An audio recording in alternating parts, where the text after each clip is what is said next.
আমার ভাষণকে আপনি অ্যাকসেপ্ট করবেন, বা আমি যে তথ্য দেব আমি এই বইয়ের বাইরে কিছু বলবো, এই বাজেট বইয়ের বাইরে আমি কিছু বলবো।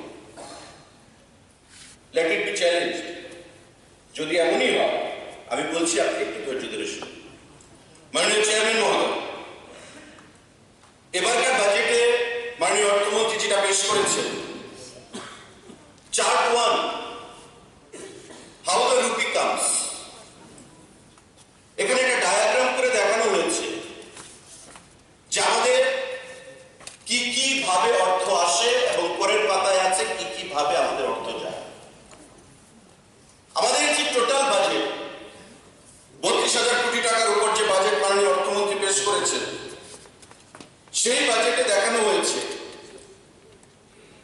যে state share of tax, central taxes and duties, অর্থাৎ আমরা যেটাকে শেয়ার অফ ট্যাক্সেস বলি, কেন্দ্রীয় সরকার থেকে যেটা আমরা পাই, আমাদের জিএসটি বাবদ সারা দেশে যে টোটাল জিএসটি আসে তার 41% জিএসটি ভারত সরকার সমস্ত রাজ্যকে ডিস্ট্রিবিউট করে দেয়, আর 49% জিএসটি ভারত সরকার তার নিজের কাছে রেখে দেয়। আমাদের এই 41% জিএসটি 0.78% জিএসটি আমাদের রাজ্য সরকার আমরা পাই।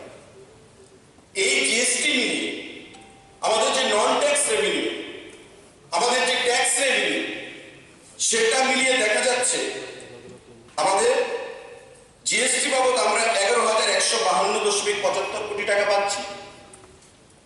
আমরা আমাদের ওন ট্যাক্স রেভিনিউতে 4,010 কোটি টাকা পাচ্ছি, আর ওন যে নন ট্যাক্স রেভিনিউ তার সাথে 504 কোটি টাকা পাচ্ছি। অর্থাৎ আমাদের প্রায় 16,000 কোটি টাকার উপর টোটাল বাজেটের মধ্যে আমাদের হচ্ছে নিজস্ব স্টেট রেভিনিউ, আমাদের নিজস্ব ইনকাম।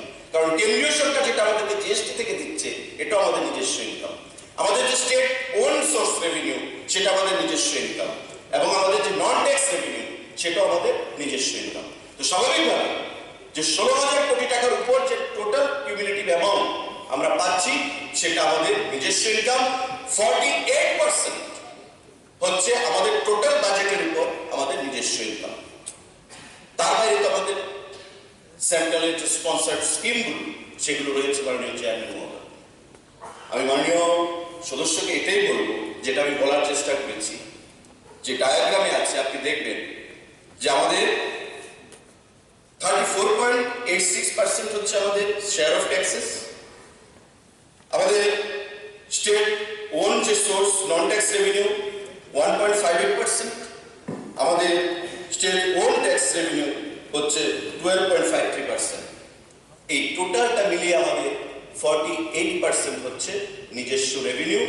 অর্থাৎ এটা আমরা হরফ করে বলতে পারি যে আমাদের রাজ্য আমরা ধীরে ধীরে আত্মনির্ভর হচ্ছি।